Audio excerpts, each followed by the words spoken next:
The harmonica was never meant to sound like this. It was a small, cheap instrument, something you could fit in your pocket, something nobody expected to change music. But one night in Chicago, it did. Through a guitar amplifier, that sound cut through smoke-filled clubs and spilled into the streets. People danced outside storefronts. Windows were left open. A city stopped to listen. This was not a singer chasing fame. This was a musician bending breath into electricity. In the early 1,950 seconds, that sound climbed to the top of the charts. Not with words, not with a chorus, just raw feeling pushed through metal and wire. It became the most successful instrumental blues record of its time and one of the most influential recordings American music had ever produced. And yet, the man behind it did not live long enough to see his legacy protected. At just 37 years old, he was gone. No farewell tour, no final tribute, no clear answers, only questions. How does a genius who shaped modern blues and laid the foundation for rock music end up dying in silence? And why did the world move on so quickly from the man who taught it how to listen? This is the story of brilliance, excess, and a sound that refused to be forgotten. He was born into separation, silence, and uncertainty. Before he could walk, his parents were already apart. In the rural South of the early 1,930 seconds, being born out of wedlock carried a weight that followed a child everywhere. Family decisions were shaped by shame, religion, and survival. And so, before his life truly began, he was passed from one set of hands to another. There was no stable home, only movement. As a boy, he learned to listen more than he spoke. Radios became his teachers. Late at night, when the house was quiet, blues floated through the air like a promise of escape. That sound stayed with him. By the time he was 8 years old, he had found a harmonica. It was cheap, easy to carry, and close enough to the sound he loved but could not afford the saxophone. He played it until it broke. Then he took it apart, studied it, fixed it, and played it again, over and over. Music was not a hobby. It was a way out. Trouble followed him early. Violence, prison sentences, broken households, these were not headlines, just daily reality. Adults disappeared. Guardians changed. Authority figures failed him. And by the age of 12, he was already living like someone twice his age, drifting, surviving, growing up too fast. In New Orleans, he played on street corners for spare change. In Arkansas and Mississippi, he listened to jukeboxes and learned from whoever would teach him. He slept where he could. He traveled the only way poor black boys traveled then, by hopping trains. The Great Migration was already underway. Black families were leaving the South, chasing factory jobs and freedom up north. He joined that movement alone, without permission, without protection. Chicago was the destination. It took time to get there. Weeks, months, sometimes longer, along the way. He played for meals, for coins, for respect. Every stop sharpened him. Every street taught him something new. When he finally arrived in Chicago as a teenager, the city was loud, crowded, and dangerous. But it was alive with music. Maxwell Street pulsed with sound. Musicians battled for attention on corners and in clubs. To survive, he washed laundry by day. By night, he played. And people noticed, not because he was polished, but because his sound already felt different. Chicago did not make him, it revealed him. And soon, the right ears would hear what the streets already knew.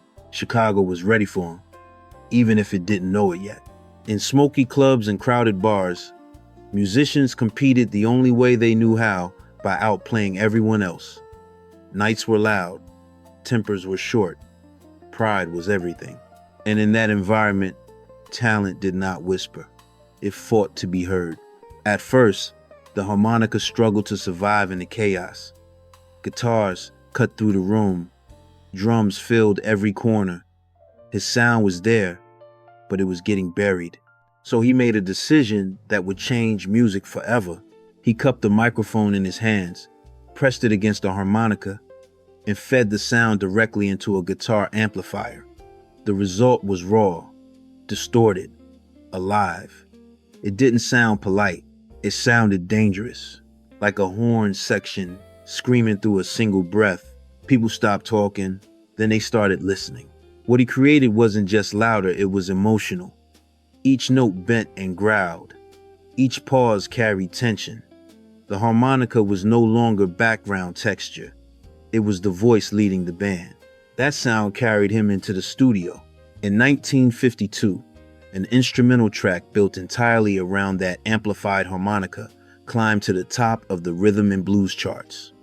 No singer, no lyrics, just feeling. It stayed there for weeks, becoming one of the most successful recordings the label had ever released. Success came fast. Hit records followed. Radio play exploded.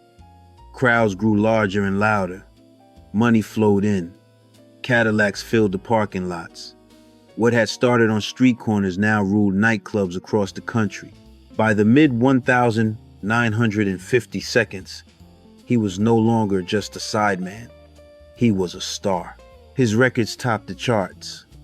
His name was known far beyond Chicago. Other musicians studied his phrasing, his tone, his timing. Younger players copied his style, note for note. Across the Atlantic, rock musicians were listening closely, learning from a sound born in Black American neighborhoods. On stage, he moved with confidence. Off stage, he lived fast. Fame fed his appetite for excess. The attention, the women, the cash, it all arrived at once. And no one told him how to slow down. For a moment, it felt like nothing could touch him. The music was selling, the clubs were packed, the sound he created was spreading around the world. But the same intensity that fueled his genius was quietly laying the groundwork for his collapse. Because at the peak of that success, something else was growing beneath the surface, and it would soon demand its price. Success did not calm him, it accelerated everything. As the record sold and the crowds grew larger, the chaos followed him off stage. Nights blurred together, arguments turned into fights. Alcohol stopped being a companion and became a crutch. Then came stronger substances, harder habits, and longer disappearances. The same fire that made his music dangerous made his life unstable. Band members came and went. Some left quietly, others left angry. Money became a constant source of tension. Trust eroded.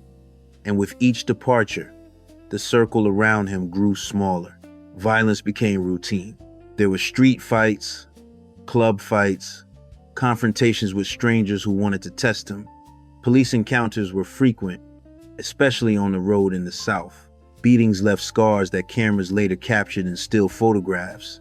Injuries piled up, one after another, each one harder to recover from than the last. His body remembered every blow. By the late 1950 seconds, the music industry was changing. Blues was no longer driving youth culture. Rock and roll and pop were reshaping the charts. New stars emerged, the spotlight shifted, and suddenly, the sound that once ruled radio felt old to the industry. Record sales slowed, bookings declined. The money that once flowed freely became unpredictable. The confidence that carried him through packed clubs started to crack. Depression settled in quietly, masked by bravado and drink. On stage, something was different. He missed notes. His timing slipped. The breath that once commanded amplifiers struggled to hold steady. Fans noticed. Musicians noticed. He noticed too, and that realization hurt more than any punch. He tried to keep going. He always did. Even after car accidents. Even after hospital visits. Even when doctors warned him that his body could not take much more. But he did not know how to stop. The music that once saved him could no longer protect him from himself. By his mid-30s, He looked far older than his years. Years of abuse had aged him fast. The energy was gone. The edge remained, but it cut inward now. Friends watched him unravel. Some tried to help, others stepped away. And as the world moved on to newer sounds, he was left fighting battles no audience could hear. The fall was not sudden. It was slow, relentless, and painfully public. What remained was a man carrying damage, physical, emotional, and spiritual, into a future that no longer made room for him. And the final chapter was approaching. By the early 1960 seconds, the sound that once defined American blues was no longer in fashion at home. Radio moved on. Record labels chased younger audiences. Blues, the music that carried the weight of migration, labor, and survival, was quietly pushed aside. For many artists who built that sound, there was no transition plan, no safety net. In the United States, clubs closed their doors, bookings dried up, respect remained, but opportunity did not. Across the Atlantic, something different was happening. In Europe, especially in England, young musicians were searching for authenticity. They studied American blues records like sacred texts. They learned every phrase, every bend, every pause. And when the chance came to see the music performed live, they treated it like history arriving in real time. Suddenly, the same artist struggling to book shows in Chicago was welcomed overseas. European audiences listened differently. They sat closer. They paid attention. They treated the blues not as outdated entertainment, but as cultural inheritance. Tours offered financial relief, but they also exposed a painful contrast. Abroad, he was celebrated. At home, he was forgotten. But distance did not cure his problems. Alcohol followed him across borders. So did conflict. Performances were inconsistent. Some nights were brilliant. Others collapsed under the weight of excess. Promoters grew cautious. Relationships strained. He did not feel understood. In interviews, he spoke of frustration, of feeling unappreciated, of believing the world had taken his sound and left him behind. That resentment grew heavier with each passing year. America had taught the world how to hear the blues. The world, in turn, reminded America of what it had ignored. This pattern would repeat itself for decades. Black innovators creating culture, global audiences embracing it, and recognition arriving too late. By the time the United States began to look back with nostalgia and reverence, the man who helped define the sound was already fading, not erased, but distant.